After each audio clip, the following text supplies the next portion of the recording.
I got knowledge that I get of my people, whether they black, African, Asian, Indian, Caucasian, Puerto Rican, Latin, man or woman, know what's happening. The answer is knowledge itself, but who's asking is love that I get of my people. Hey, how you doing? How you doing? How you doing? I'm Mr. Batch. I'm glad you clicked in so I could check in with you. This is what I got to kick with you today. Last night, Kobe Bryant scored 61 points on the New York Knicks in the Garden. That is his fifth 60-point game, as chronicled here in the sports pages. But what I've got to say about that particular contest, and I'm going to give you that right now. You know, just for numbers' sake, Kobe's 5 60-point games: 81 versus the Raptors. That was January 22nd, 06. 65 versus the Blazers in overtime. That was in 07. 62 versus the Mavs. That was in 05, December of 05. 61 versus the Knicks. That was the 2nd of February of this year. And 60 versus the Grizzlies. I don't know why the people was chanting MVP and whatnot. And from what I didn't even listen to the game. I didn't even watch the game. I had Jack Bauer on. I was watching my man Jack Bauer do his thing. And I also had on one of my favorite sports talk show host personalities, Steve Summers, on the Fan. I paid it no mind, and when I heard that he had scored 61 points, I'm like, oh, I'm glad I didn't have to listen to it. But then I come to find out, people were cheering and clapping. Look, I can understand when you give somebody their props, but me, as a basketball fan, I don't like Kobe. I just don't like Kobe. And what really pisses me off is that he's wearing the Laker purple and gold, because I'm from the Showtime era. That's right. I had loved it when it was Magic versus Bird. I remember that was a great rivalry. And I still like the Lakers, but I can't stand Kobe. So I have a hard time rooting for the Lakers whenever I see them in a game. I mean, I'll take the Grizzlies against the Lakers. I just can't stand Kobe.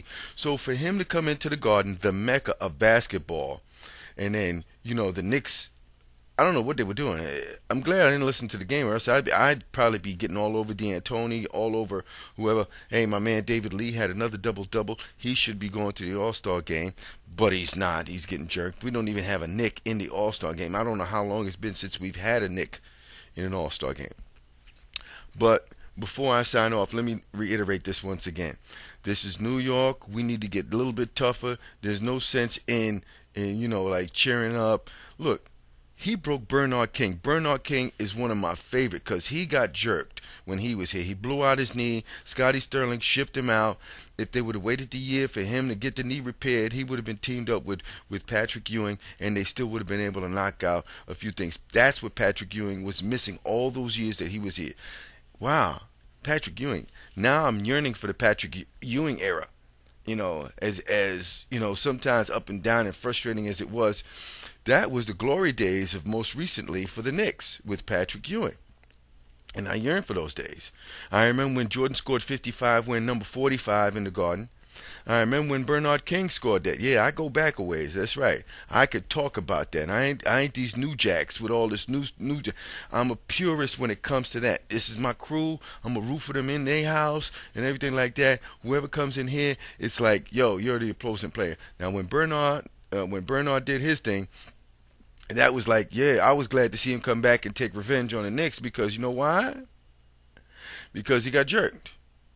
They shouldn't have jerked him like that. But in any event, I'm going to sign off. But before I sign off, I'm going to leave you with this, folks. The Knicks are doing pretty good. D'Antoni's got a very exciting and up-tempo type of team. They don't play too much of defense. It seems as if they're going to outscore you. That's going to be it. We're gonna score. And so, don't root. LeBron is coming into town soon. The Celtics is coming in. How is the Garden gonna act? How is the Garden gonna act when these people come in here and they're gonna be doing their thing and they're gonna be cheering them on? Which means that they're gonna be a whole bunch of. Look, New York is not like any other city. Cleveland, Pittsburgh, Philadelphia, San Antonio, or anything like that. In this city's so large, we've got fans from damn near every, if it's baseball, football, basketball, or whatever.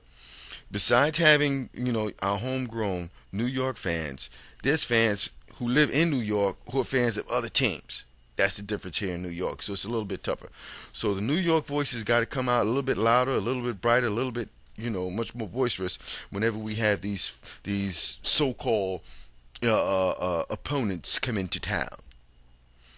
And on that note, the Knicks, I hope they do well. I can't stand Kobe. Get him out of here.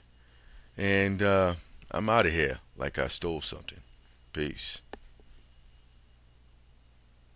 It's love that I get of my people, whether they black, African, Asian, Indian, Caucasian, Puerto Rican, Latin, man or woman, know what's happening. The answer is knowledge itself. I tell these kids put down the guns and blunt and pick up a book. The media got you shook, betraying all of us like hustlers and crooks. So most of them shook to take a look in the mirror and see the crooked image of the face the wickedness took. Giving the truth is just an educated brother from the east side of Buffalo, revolutionary searching for change. With a pocket full of change, you better weight around my neck like a chain, but never refrain from planting seeds in your brain. Letting you know I'm the new black superhero here, delete the people from destruction with something that's constructive and no boss lethal is true.